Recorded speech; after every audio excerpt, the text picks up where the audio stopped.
Hai guys, selamat datang kembali di channel Bobo di Mobil sama Lucy dan Alvin. Alvin lagi nge-record video.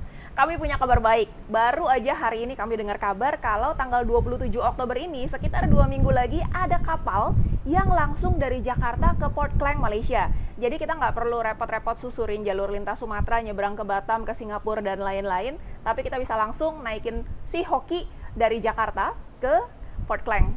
Dan waktunya hanya perlu 2 hari udah nyampe di Malaysia sana. So, dalam 2 minggu ke depan ini kami akan hektik sekali mempersiapkan segala sesuatunya untuk keberangkatan. Mulai dari mempersiapkan karnetnya. Karnet itu semacam paspor ya, tapi buat mobil. Jadi paspor mobilnya sehingga si Hoki bisa melintasi perbatasan antara Malaysia ke Thailand, Thailand ke Laos, Laos ke Vietnam, Vietnam ke China, dan seterusnya sampai kita muterin Asia, Eropa. Dan kita harus nyiapin itu cukup banyak karena kita akan mampir ke banyak negara, sehingga harus mempersiapkan kopinya sebanyak negara yang mau kita visit. Dan bahkan ada beberapa yang harus double-double, kayak misalnya China, kita permit sekali masuk cuma 3 bulan. Padahal untuk explore satu country China yang begitu besar bisa jadi butuh 1-2 tahun. Jadi untuk China sendiri kita perlu siapkan karnet kopinya itu berlembar-lembar.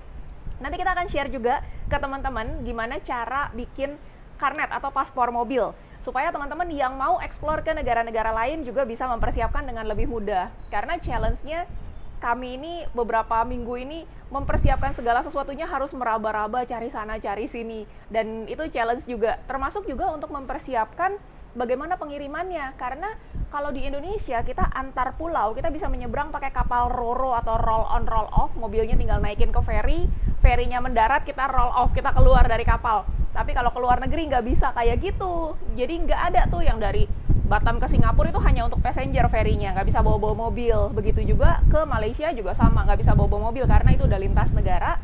Sehingga kita mau nggak mau harus kirim dengan kontainer, masukin mobilnya ke kontainer. Nah itu biayanya berapa? Kalau teman-teman tertarik boleh komen. Nanti kalau banyak yang request, kita akan bikinin videonya khusus untuk ngejelasin apa aja yang mesti dipersiapkan dokumen-dokumennya untuk ngirim mobil pribadi ke luar negeri.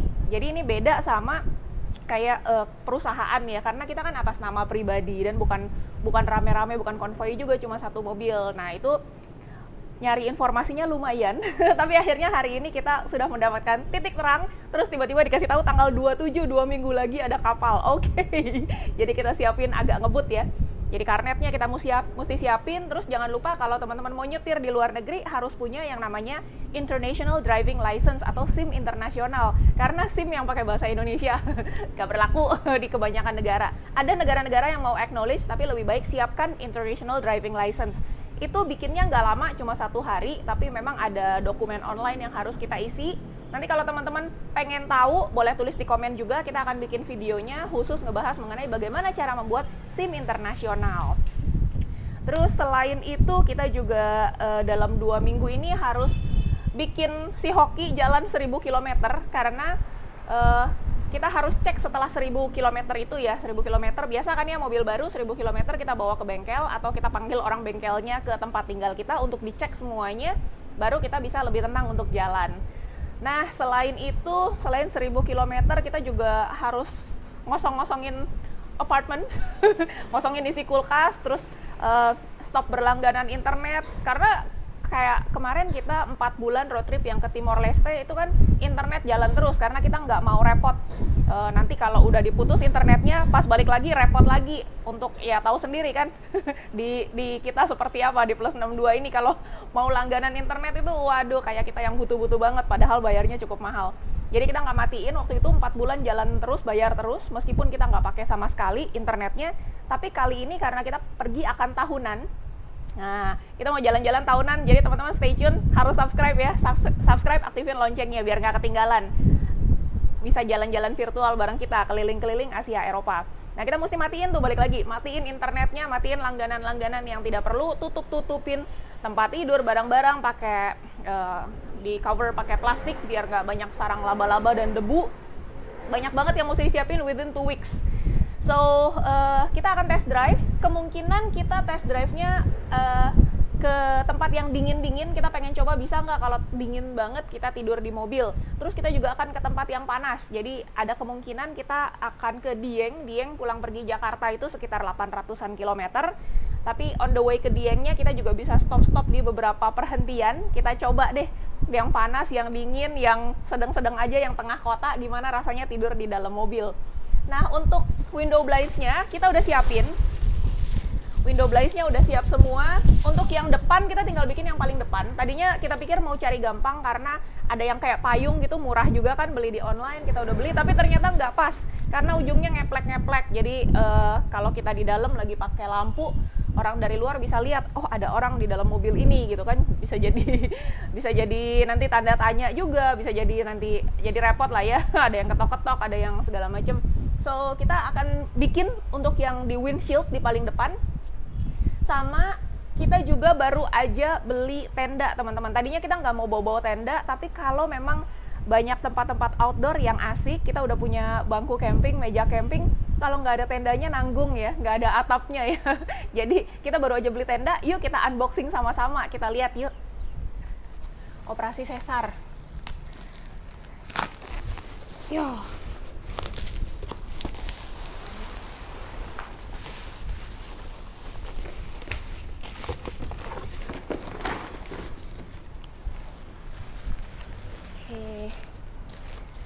Cukup besar ternyata, ini panjangnya 1 meter. Oke. Ini modelnya kita yang otomatis biar praktis, biar cepat masang-masangnya. Dan cepat juga packnya lagi. Ada tali velcro-nya buat ngebungkus.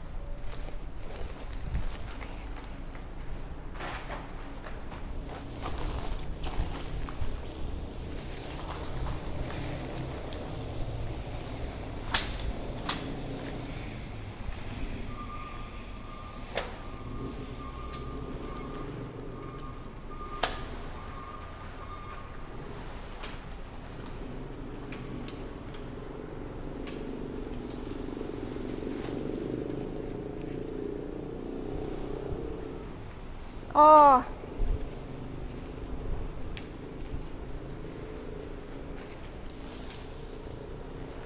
Hai.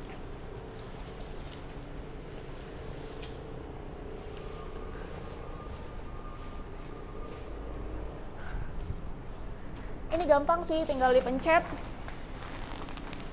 Terus dia nge-lock sendiri. Tinggal satu kaki lagi. Oke. Jadi ini kalau kita belum pasangin lapisan luarnya, ada angin bisa masuk keluar ya. Oke, cukup tinggi. Kok melewat-melewat, ini belum ceklek ya.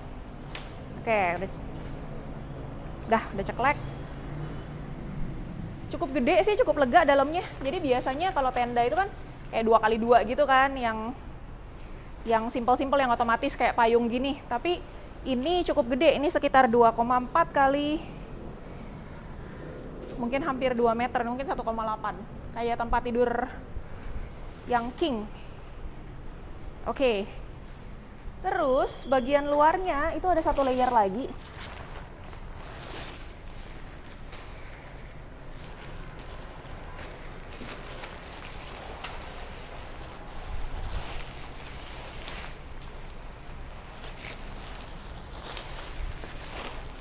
Wah, ini kelihatannya mesti berdua ngebukanya. Kalau sendiri agak susah dia ke atas.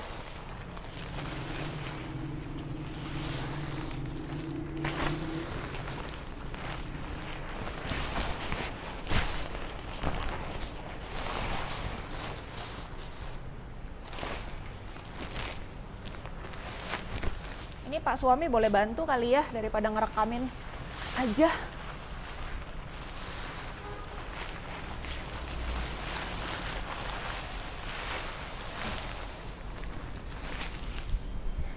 Ternyata semakin besar tendanya, semakin not easy ya, semakin gak gampang untuk masang sendiri. Kalau tenda yang 2x2 biasa aku sendirian langsung jadi.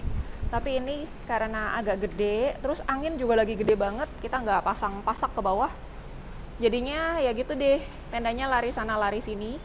Terus ini kan 2 layer juga, jadi masang layer yang atasnya itu a bit challenging kalau sendiri, ngelawan angin juga. Ini yang bagian luarnya itu harus dicantel ke bagian dalam punya alas, ada bawahnya.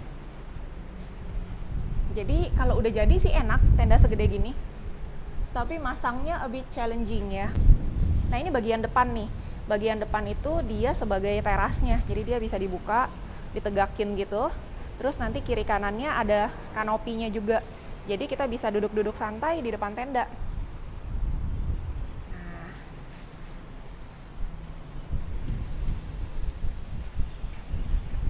Kanopinya ini. Dia masih di dalam. Jadi ini bisa dibuka nanti. Dibuka. Overall yang penting si package-nya ini kita udah buka, pastikan isinya lengkap. Nggak perlu sempurna-sempurna amat karena ini di gedung parkir juga, bukan kita mau camping di sini.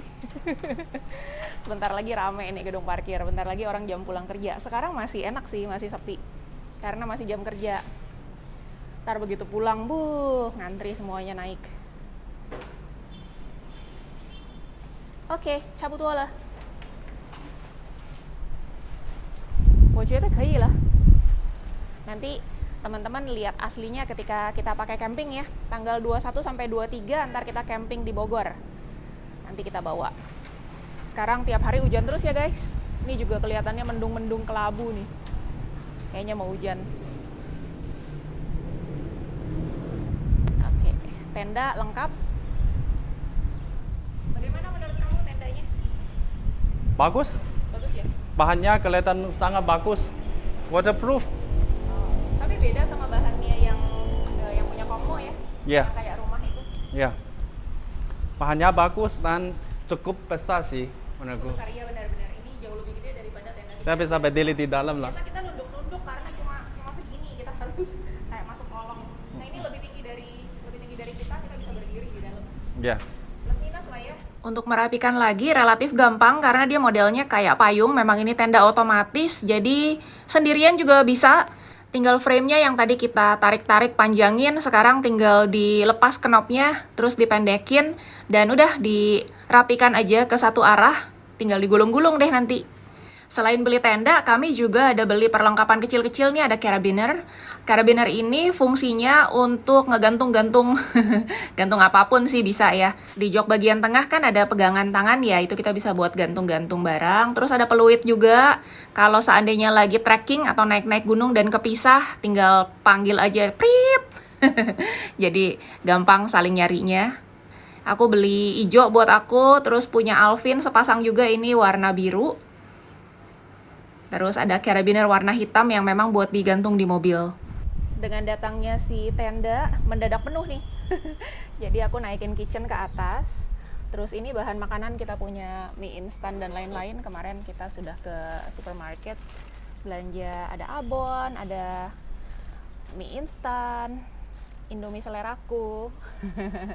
Nanti tinggal tambahin kopi lah segala macam, taruh di dalam sini bahan makanan. Terus kita akan taruh tendanya di sini. Penuh deh. Wow, tapi masih aman. Kita masih bisa melihat dari kaca tengah itu, bisa ngelihat ke belakang, nggak nutupin. Dan jendela samping kiri kanan juga masih kelihatan. Ini karena kita di tempat parkir beberapa hari ini, jadinya kita pasangin penutup supaya orang nggak ngintip-ngintip. Ya orang sini juga nggak sekepo itu sih ngintip-ngintip, tapi ya biar lebih tenang aja kita pasangin penutup jendela semuanya.